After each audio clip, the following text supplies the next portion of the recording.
भगदड़ के इस वीडियो को देखकर मैं निश्शब्द हूं। मैं आज आपसे कुछ सवाल पूछना चाहता हूं। ये जो वीडियो सामने उभर कर आया, मैं आपको बतलाना चाहता हूं कि कई पत्रकार और समाजवादी पार्टी के कई नेता जो हैं इस वीडियो को पेश कर रहे हैं। पत्रकार विनीता यादव ने इस वीडियो को पेश किया है, जहां से इस वीडियो को मैं आपके सामने ला रहा हूं। आज आपसे एक सीधा सवाल, ये जो वीडियो सामने उभर कर आया है, इस वीडियो में आपको प्रशासन कहां दिखाई देता है? एक सीधा सा सवाल। श्रद्धालुओं को 15-15, 20-20 किलोमीटर तक चलवाया गया पुलिस की निगरानी में, मगर जब घाट की बारी आई तो आप देख सकते हैं कि किस तरह से श्रद्धालु भाग रहे हैं। यह वो भारतीय जनता पार्टी है जो धर्म के आधार पर लोगों को बरगलाती है, लोगों को हाँकती है।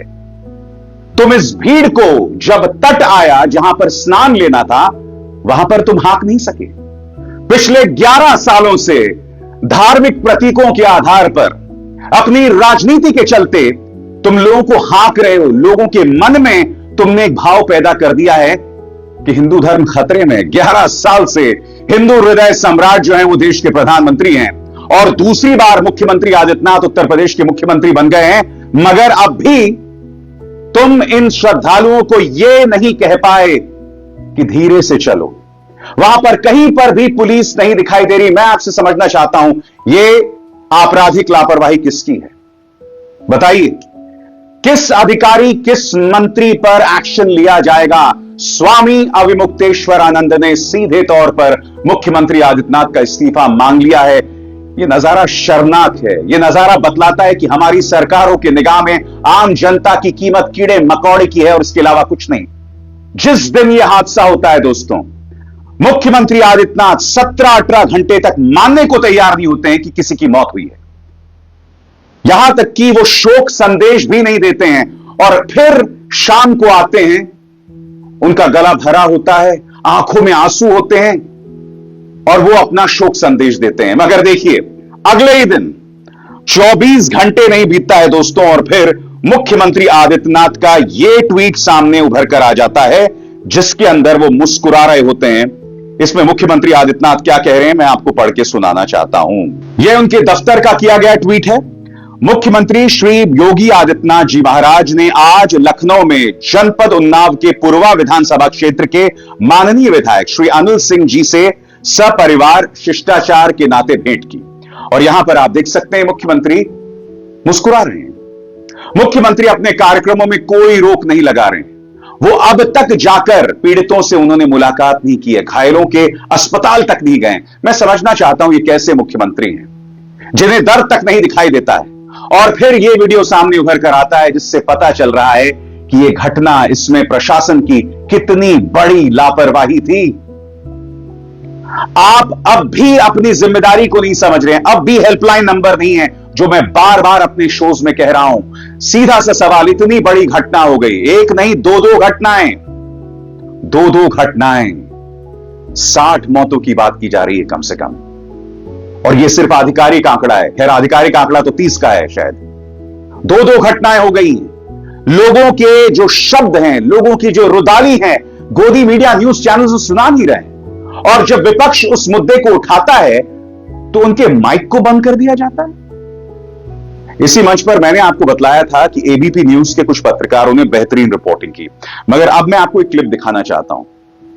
आप देखिएगा, आम आदमी पार्टी के नेता सौरभ भारद्वाज जब कुंभ का मुद्दा उठाते हैं तो एंकर किस तरह से रोकती हैं कि दिल्ली के मुद्दों पर बात कीजिए। अरे भाई, जब आप अपने विपक्ष को घेरते हैं तो उनके काम करने की क्षमता के आधार पर ना, उनके गवर्नेंस पर घेरते हैं। और उत्तर प्रदेश में साफ तौर पर दिखाई दे रहा है गवर्नेंस नदारद था, सरकार पूरी तरह से नदारद थी।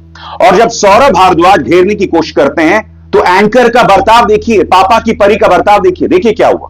दिल्ली पर इलेक्शन हो रहे हैं तो आपने 11 सालों तक क्या कामकाज किए हैं, उसी के आधार पर आपसे सवाल पूछे जाएंगे सौरभ जी, और उस पर आपको जवाब देना होगा। वो कह रहे हैं कि दिल्ली के मुद्दे पर आप बात नहीं करना चाहते। हेलो, माइक ऑन कर दिया आपने? अब चित्रा जी, माइक ऑफ किया नहीं था, गलत बात है कि आपने मेरी शांति हो जाए इस वजह से मैंने गुजारिश की थी। तो मैडम, अगर आप चाहते हो कि आपकी कही हुई बात ही मैं कहूं तो फिर हमें क्यों बुलाते हो? इनकी यही दे दें हमें स्क्रिप्ट लिख के, जो ये कहेंगे वही बोल दिया करेंगे। और आपको समझना पड़ेगा कि एंकर महोदया को, पापा की परी को इतनी तकलीफ क्यों हो रही थी? क्योंकि सौरभ भारद्वाज ने कुछ असहज करने वाले मुद्दे उठा दिए थे जिनका जवाब इनके पास नहीं था। सुनिए सौरभ भारद्वाज ने क्या कहा। तो वहां पे महाकुंभ की अरेंजमेंट देखनी थी, वो अरेंजमेंट छोड़ के दिल्ली के अंदर रैलियां क्यों कर रहे थे? आपको वहां नहीं होना चाहिए था, आपको महाकुंभ में होना चाहिए था। आपने बुला लिया, मतलब मैं किसी को बुला लूं और मैं उठ के कहीं और चला जाऊं, कौन मैनेज करेगा? इसीलिए तो किसी की जवाबदेही नहीं तय हो पा रही। क्यों नहीं हो पा रही? क्योंकि आपने वहां पे प्रशासन नहीं चलाया और आपको प्रशासन चलाना आता भी नहीं है। आप झूठ बोलते हैं कि आपको प्रशासन चलाना आता। और सबसे शॉकिंग बात, ये जो संस्कारी पॉलिटिकल पार्टी का प्रचार तंत्र है ना, इतना बेहुदा, इतना बेशर्म है, मैं आपको क्या बताऊं। अब ये लोग अफवाहबाजी में लग गए हैं दोस्तों। इन्हीं के प्रचार तंत्र के गुर्गे और इनमें से कई लोगों को प्रधानमंत्री नरेंद्र मोदी फॉलो करते हैं। वो लोग एक वीडियो का हवाला दे रहे हैं कि भीड़ के अंदर कुछ लोग अखिलेश यादव जिंदाबाद के नारे लगा रहे हैं और इन्हीं की वजह से यह भगदड़ मची होगी, इसकी जांच होनी चाहिए। ये देखिए, इन झूठों की फौज को देखो, ये सब ये बात कह रहे हैं। सबसे पहले मैं आपको वीडियो दिखाना चाहूंगा और सबसे बड़ी बात, ये वीडियो 29 तारीख का नहीं है, मौनी अमावस्या की रात का नहीं, जब ये भगदड़ मची।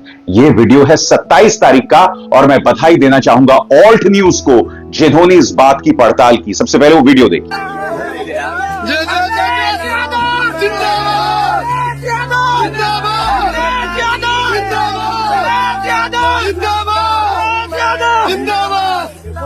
अब देखिए वो तमाम हैंडल्स एक बार फिर जो झूठ आपके सामने रख रहे थे। इनको शर्म आती है?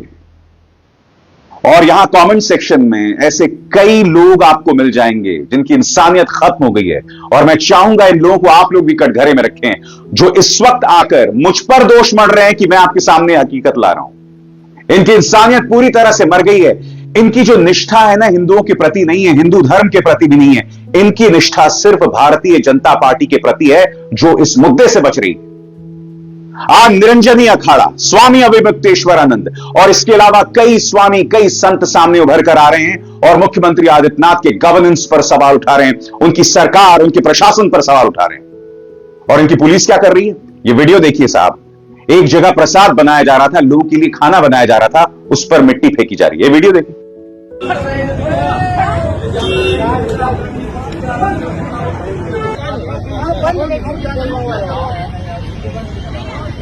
और उसके बाद का अब ये वीडियो देखिए, जहां पर जो पंडित जी थे या जिन्होंने भी, महाराज जी थे जिन्होंने वो खाना बनाया था, वो पुलिस से किस कदर नाराज दिखाई दे रहे हैं। सोराव पुलिस प्रशासन प्रयागराज, सोराव पुलिस प्रशासन जबरन तोड़फोड़ मचा के प्रसाद में मिट्टी डाल रही है और पब्लिक को खाने नहीं दे रही है। कह रही है प्रसाद बांटोगे तो 10,000 रुपए जुर्माना पहले जमा करो, तब पैसा मिलेगा। सोराव प्रशासन, सोराव थाना अध्यक्ष ब्रजेश कुमार तिवारी जबरन गुंडाई के बल पर करा रहे हैं ये सब काम। कह रहे हैं कोई नहीं। देखिए सोराव प्रशासन मिट्टी डाल दिया है इसमें। देखिए सोराव प्रशासन हेलुआ में मिट्टी डाल दिया है। सोराव प्रशासन हेलुआ में मिट्टी डाल दिया है। देखिए अब खबर यह आ रही कि जिस पुलिस वाले ने मिट्टी फेंकी थी खाने के ऊपर, उसे सस्पेंड कर दिया गया है, निलंबित कर दिया गया है। उस पुलिस वाले को न जाने किसने बताया होगा कि साहब जहां खाना बट रहा है वहां भीड़ इकट्ठी हो जाएगी। भीड़ इकट्ठा होने से भगदड़ नहीं मची थी। एक बार फिर उस वीडियो को देखिए, भीड़ किस तरह से भाग रही है। पुलिस ने बिल्कुल नहीं रोका। मैं आपको 2 वीडियोस दिखाना चाहूंगा। आधे स्क्रीन पर देखिए जब भीड़ भाग रही है, और आधे स्क्रीन पर वो वीडियो जो आपको याद होगा अखिलेश यादव ने भी अपने ट्विटर हैंडल पर, अपने सोशल मीडिया हैंडल एक्स पर पेश किया था, जिसमें भीड़ बहुत धीमे धीमे धीमे चल रही है। 10, 15, 20 किलोमीटर इस भीड़ को चलना पड़ा था। इन 2 वीडियोस को देखिए। एक तरफ जब पुलिस चाक चौबंद थी, पुलिस चाहे तो किसी घाट पर कोई परिंदा पर नहीं मार सकता। वीआईपी के घाट पर कौन गया बताइए? क्या ये भीड़ वीआईपी घाट पर जा सकती थी? तो सीधा सा सवाल, ये जो भीड़ भाग रही है, ये कैसे भाग रही है? क्या पुलिस का यहां कोई किरदार नहीं है? याद कीजिएगा एक वरिष्ठ पुलिस अफसर का एक वीडियो आया था जिसमें वो चेतावनी दे रहे थे कि भगदड़ मच सकती है। उठ जाइए, जो सोवत है सो खोवत है। आप ये सारी चेतावनी दे रहे थे, मगर आप जमीन पर कोई एक्शन नहीं कर रहे थे। आप खुद बोल रहे थे कि भगदड़ मच सकती है, मगर आपने जमीन पर कोई एक्शन नहीं लिया। आपको चाहिए था कि आप उस भीड़ से संवाद करते, और संवाद क्या भाई, सबसे बड़ी बात, दिशा निर्देशों के जो पैम्फलेट्स होने चाहिए, बोर्ड्स होने चाहिए, वो कहां थे भाई? आप घाट में जब स्नान लेने जा रहे हैं तो वहां पर कुछ बैनर होना चाहिए, कुछ लिखा हुआ होना चाहिए कि आप कैसे चलें, दौड़े नहीं। आपको माइक पर इसकी घोषणा लगातार करनी चाहिए कि दौड़िए मत, आराम से जाइए। क्या इस तरह की कोशिशें, क्या इस तरह की तमाम चीजें पुलिस कर रही थी? क्या सबूत है, मुझे बताइए ना। और फिर अपनी जिम्मेदारी से बचने के लिए ये लोग 2 दिन पुराना वाला वीडियो जो है वो पेश कर रहे हैं, जिसमें अखिलेश यादव जिंदाबाद के नारे लगाए जा रहे हैं। इसका कोई लेना देना नहीं है कुंभ में मची भगदड़ से। इनको शर्म तक नहीं आती दोस्तों। इन लोगों के अंदर की इंसानियत मर गई है, इंसानियत खत्म हो गई है। इस वक्त भी, इस त्रासदी में भी ये लोग झूठ बोल सकते हैं। कैसे लोग हैं मैं समझ नहीं सकता हूं दोस्तों। इससे पहले जब भी इस देश में कोई त्रासदी हुई है, सब एकजुट होकर एक मंच पर सरकार से सवाल करते थे, एक दूसरे की मदद करते थे। यहां पर लाशों का अता पता नहीं, लाशों को गायब कर दिया जा रहा है। जो व्यक्ति स्टिंग ऑपरेशन कर रहा है कि भाई कितनी मौतें हुई हैं, उसे धमकाया जा रहा है। ये तमाम चीजें चल रही हैं इस देश में, ये तमाम चीजें चल रही हैं उत्तर प्रदेश में। इस देश का नागरिक होने के नाते क्या आपको इन मुद्दों पर सवाल नहीं उठाना चाहिए? हम कब तक इन सवालों से बचते रहेंगे? कब तक धर्म के आधार पर ये लोग हमें मूर्ख बनाते रहेंगे और हम धर्म के मुद्दे पर भी सवाल नहीं करेंगे? अरे भाई, महाकुंभ का आयोजन जो है वो एक धार्मिक आयोजन था और उसमें भी ये लोग नाकाम साबित हुए, क्योंकि इनका मकसद क्या था? अपनी राजनीति चमकाओ। इन्हें यह भी लग रहा था कि कोई हादसा हो भी जाए, तब भी उस हादसे की तस्वीरें नहीं दिखाई जाएंगी, जैसे कि 17-18 घंटे हुआ। दुख की बात यह थी कि प्रधानमंत्री नरेंद्र मोदी ने शोक संदेश नहीं दिया, जब मेरे जैसे पत्रकार लगातार उनसे सवाल करते रहे कि प्रधानमंत्री बोलिए बोलिए, तब जाके उन्होंने बयान दिया। और मुख्यमंत्री आदित्यनाथ ने तो कमाल कर दिया साहब, 8 मिनट का बयान दिया उन्होंने। उसमें शोक संदेश नहीं, और उसमें सिर्फ और सिर्फ घायलों का जिक्र, और यह कह रहे थे कि अफवाहों के प्रभाव में मत आइए। और फिर 17-18 घंटे बाद आप सामने आते हैं और आपकी आंखों में आंसू होते हैं। ये दोहरे मापदंड कैसे होते हैं मैं नहीं जानता हूं। किसी महान शख्सियत ने कहा था ना, हिपोक्रेसी की भी कोई सीमा होती है, प्रपंच, दोहरे मापदंड की भी कोई सीमा होती है।